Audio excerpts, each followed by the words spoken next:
As I stated in one of my last videos of 2016, I have made a pledge to myself to try and turn as many pieces of wood that I've been kindly sent from various places, both in the UK and around the world in fact. I just randomly picked one. And today's project is going to be using this piece of Catalpa, which was very kindly given to me by Paul at UKIWS back in June last year.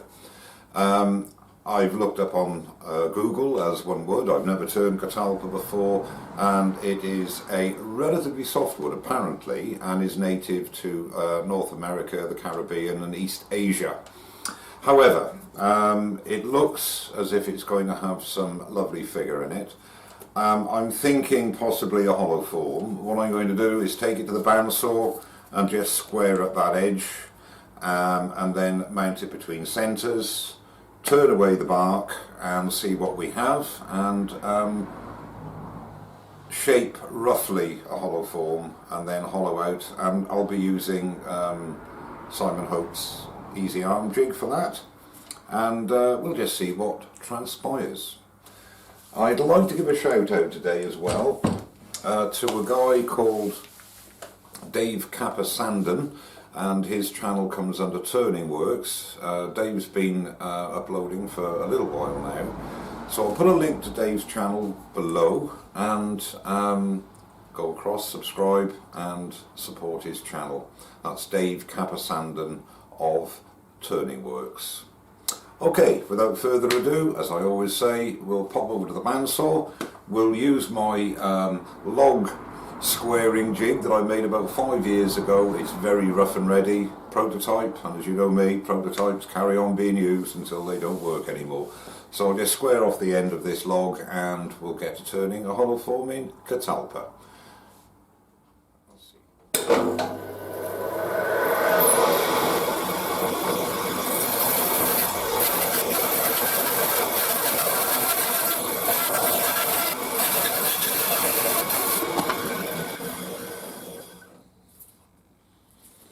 That looks beautiful, doesn't it?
So much going on here, some beautiful figure.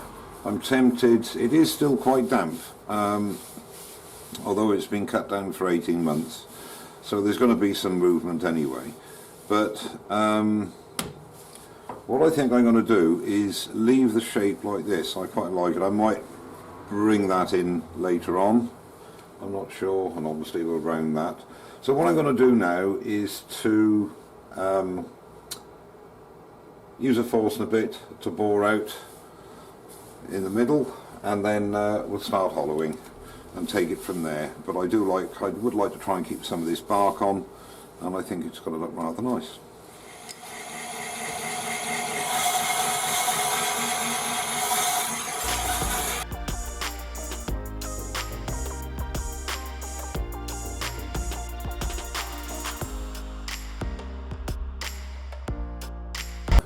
And just to let you know, this isn't smoke, this is steam, because it's still, as I say, quite damp.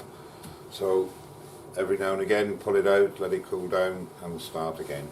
As I say, it's not burning, it's purely steam from the heat generated by the Forstner bit.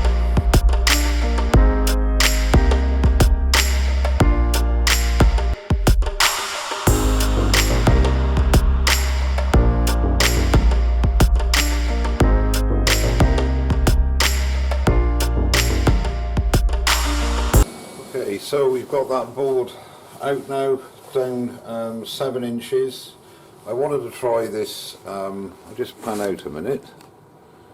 I just wanted to try out this extension bar. Normally I would drill a smaller hole to begin with and then increase the size, but I just thought I'd give it a try, and it performed extremely well.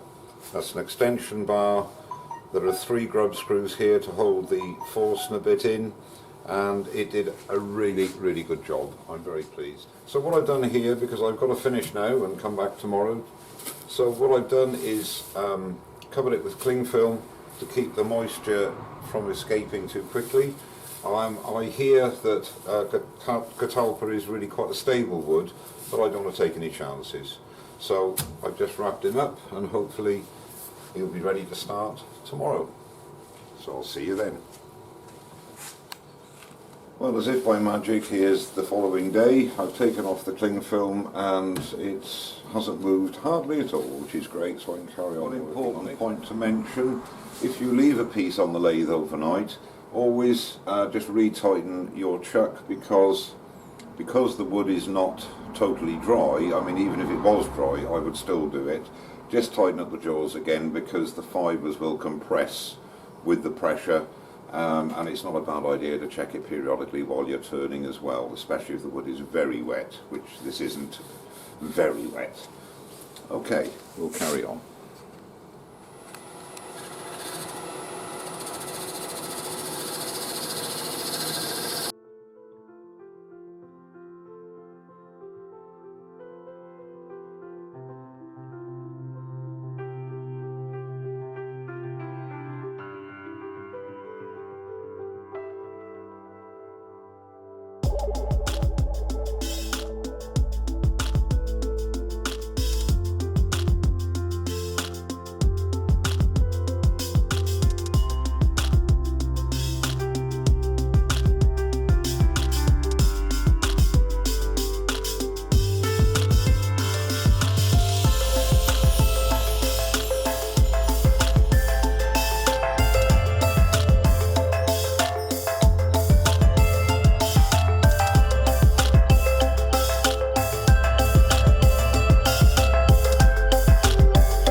Sanded up now to 600 on the outside, and all that remains for me to do now is to apply 2 coats of cellular sanding sealer mix. Then I'm going to go over it with Yorkshire grit, and then finally Hampshire sheen.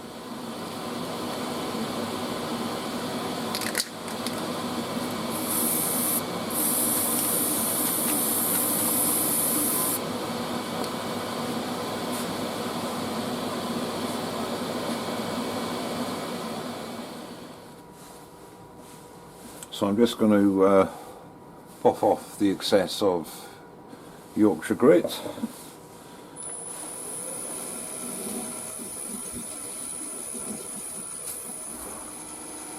Right, just going to buff up the Hampshire sheen now.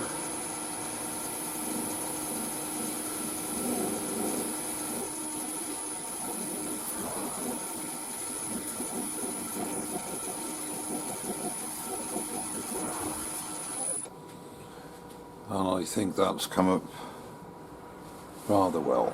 Very pleased with that. I kept the bark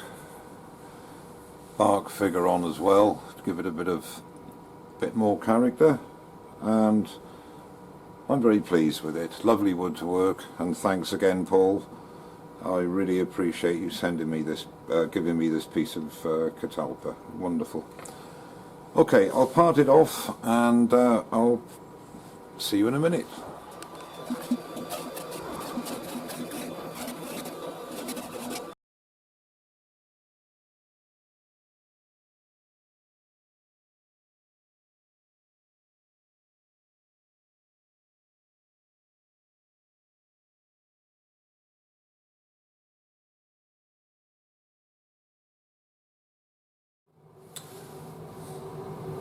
Well, here's the finished vase. I'm very pleased with how it's turned out. Lovely wood to turn, Catalpa. I ebonised the inside, something I haven't done very often, but I like the effect that gives. And it's 7 inches tall by 5 inches wide, and I'll put a photograph up at the end. Well, thank you very much indeed for watching. Don't forget to subscribe, and I'll see you very soon. Cheers now.